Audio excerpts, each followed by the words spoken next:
Today we talk about a term that in modern usage generally refers to the use of aerial sensor technologies to detect and classify objects on Earth, both on the surface and in the atmosphere and oceans by means of propagated signals, example electromagnetic radiation.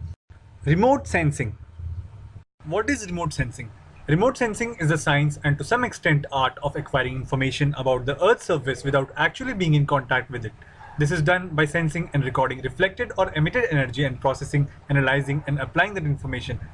As per India's national remote sensing agencies, remote sensing is the technique of deriving information about objects on the surface of the Earth. Information. For example, the interaction of the energy of the sun with the target.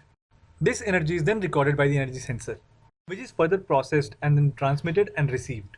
Further interpretation and analysis. Types of remote sensing based on platform, airborne or spaceborne, based on energy source, passive or active, based on number of bands, panchromatic, multispectral or hyperspectral.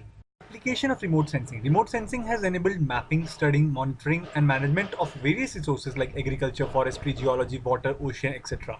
It has further enabled monitoring of environment and thereby helping in conservation. In the last 4 decades, it has grown as a major tool for collecting information on almost every aspect on the Earth. For example, landslide hazard management.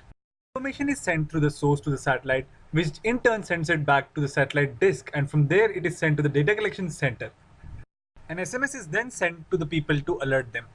Another application includes light detection and ranging, that is LIDAR. It is well known in examples of weapon ranging, laser illuminated homing of projectiles. LIDAR is used to measure the concentration of various chemicals in the atmosphere, while airborne LIDAR can be used to measure heights of objects and features on the ground more accurately than with radar technology. Coming to the advantages, remote sensing sensor has synoptic view, means ability to see large area in a small time, which reduces time and cost.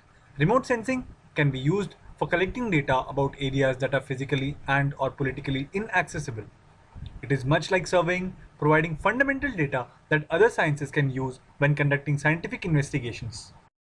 Talking about the disadvantages, they must be corrected geometrically and georeferenced in order to be useful as maps, not only as pictures. This can be easy or complicated. Remote sensing sensor data may be expensive to collect, interpret or analyze. It simply provides some spatial, spectral and temporal information.